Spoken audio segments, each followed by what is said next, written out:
Guys আমি দুপুরবেলা স্বপ্ন দেখেছি যে আমি টাইম মেশিনে ট্রাভেল করে আমি পাস্ট টেন্সে চলে গেছি। আমার তো ফেভারিট বন্ধু অর্ণব, আমি একটা ভিডিওতে দেখিয়েছিলাম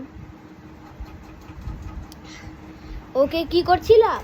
তার আগে আপনাদের একটা কথা বলে দিই, আপনারা যদি ডোরেমন থেকে দেখে থাকেন তাহলে আপনি নোবিতার ডেস্কে একটা টাইম মেশিন দেখতে পেয়েছেন। খুব যাতায়াত করে ওখান থেকে যদি কোনো দরকার হয়, মানে কোনো ইনফরমেশান খুঁজতে, কোনো ডিটেকটিভ গিরি করতে, ওই এসব করতে ওর আর কি টাইম মেশিনগুলো কাজে লাগে।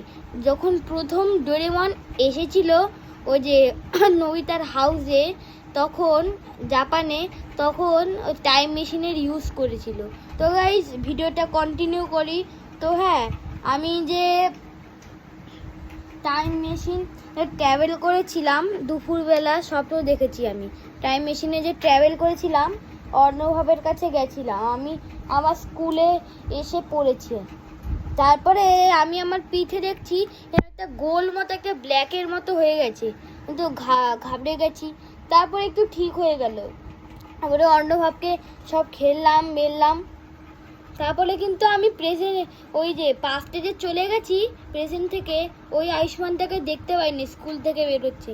আমি অর্ণবকে সব করলাম। মেন কথা, আমি স্বপ্নতে দেখলাম যে আমি অর্ণবকে জল খাওয়াচ্ছি, এটাই হচ্ছে মেন কথা। তারপরে আমি না অর্ণবের সাথে একটা বিয়ে বাড়িতে গেলাম, সব করলাম যা যা করে বিয়ে বাড়িতে। তারপরে আমি আর অর্ণবের বাবা, আর অর্ণব আসছে আবার। তারপরে অর্ণবের বাবা বলছে যে তুমি যে এই যে টাইম মেশিনে ট্রাভেল করে এসছো, তোমার পিঠে যে একটা কালো হয়ে গেছে, এটা হওয়া স্বাভাবিক ছিল। তুমি যদি প্রেজেন্ট থেকে পাস্টে যাও তাহলে তোমার কাছে এরকম কালো একটা পিঠে একটা কালো মতন হয়ে যাবে।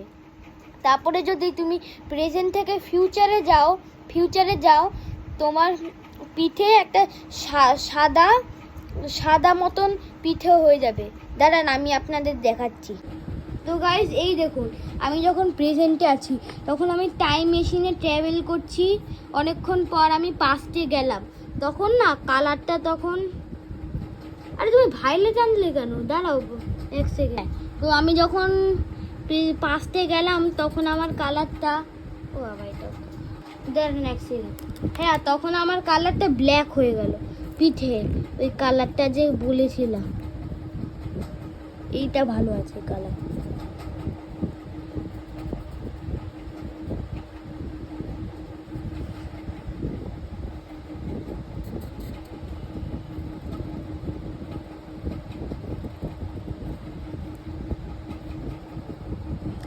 নেক্সট সেকেন্ড আমি কালারটা করে আপনাদের দেখাচ্ছি। আমি স্বপ্নতে এরকম কালারই দেখেছিলাম, আমার পিঠে এরকম দূরে দেখেছি, আমার পিঠের এখানে এরকম একটা কালো হয়ে গেছে।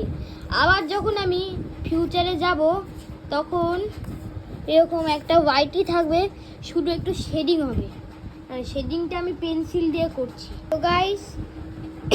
তো গাইস এটা পাস্ট টেন্সের পিঠে, আর এটা ফিউচার টেন্সের পিঠে। বললাম না একটা এরকমই আমি স্বপ্নতে দেখেছিলাম।